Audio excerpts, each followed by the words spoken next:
Ms. Merlot. Good morning. How are you?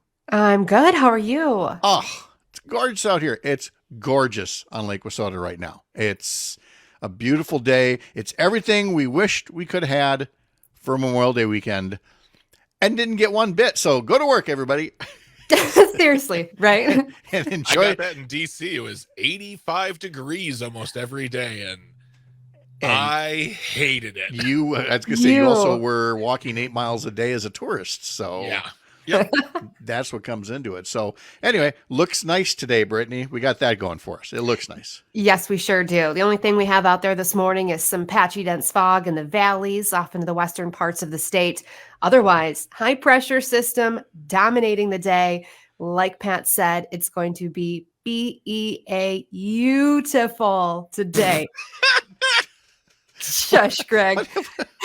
Or is that Pat? I'm like, who's laughing at me? That was Greg. We're told That was me. Sorry. figured. Keep going. That was great. Never stop doing that, but keep going. Sorry. Oh gosh. Okay. All right. So beautiful sunshine out there today. Calm winds.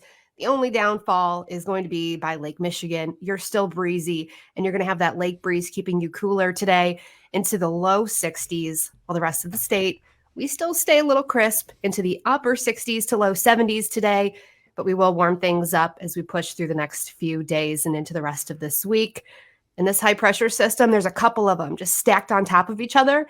So we're going to see sunshine tomorrow too. The only thing, northern Wisconsin, Vilas County, Forest, Florence. Be careful out there this evening because there is a chance for frost. Temperatures falling to the upper 30s to mid 30s potentially out there overnight. So a cold one, right? Yuck. It is almost June, and I should not be saying anything like that right now. No, you should not. With apologies to Rob, I missed his note yesterday. Good morning from Tigerton. Today it's partly cloudy and 48. Happy birthday, Wisconsin. It's a countdown to my birthday next Wednesday, he writes.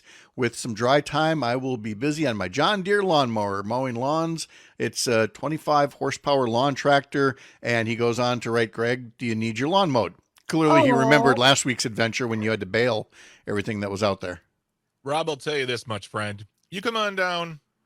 I'll mow my lawn. By the time you get there, we'll just sit down in my garage and we'll have a beverage of your choice, whether it's a beer, it's a water, a soda, or a nice juice. You come on down, we'll hang out, and you can give me advice. That's what I'd love to get from you, sir. Advice on good lawn care. There you go. And maybe he'll bring some treats from some of those places where he bring stops. Tacos. Yep, bring the tacos. Bring tacos to Kenosha, Rob. That's what we need. Brittany, a question. Diet Sun Drop, he quickly adds on Facebook. Yes. Nothing specific, Rob. Nothing specific here. Brittany, I got a question about lightning for you. Okay. Do you use lightning cables for your phone? Do you have an Apple, like an iPhone or something like that?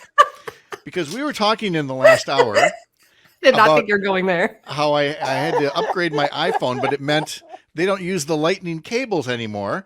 So Greg was teasing me that all my lightning adapters and cables would be, useless and everything. But I now hold up my trackpad for my iMac here, which I got the little advisory during the last commercial break. Your trackpad is getting low, connect it to charge up with your lightning cable. So I fear these lightning cables and USB-Cs. I'm going to be awash in cables for a while. The lightning is going nowhere, Brittany. Going nowhere. Point of order. Yes, Mr. Bach. I never made fun of you once for it. I asked you a question. Mm-hmm. It's the fact of the matter. I was poking fun of the very, very DIY punk rock garage company, Apple, very independent. The fact that every time they think they do something, they think it's legendary and innovative because they think they've done it first when they haven't anything. Mm-hmm. With the exception of the iPhone was great. It's great. And I had one for 10 years, but now they're like, we have a great camera. It's still terrible. We have USB-C. We all do. Welcome, right? Yeah. It's definitely not Steve Jobs' company anymore. No. Rest in peace. It is. I could talk about that for hours. Far from it. One more question for you, Brittany, because you got no place else to be right now, right? I don't think she answered your first one. Have you ever heard of in Milwaukee the Kinnickinnick can opener, the KK can opener? It's a bridge, a railroad bridge. I have not. It's called a can opener because you've seen the railroad bridges, very, Yep. very heavy duty steel, iron. This one sits a little lower than most. And there's a sign right there, low bridge.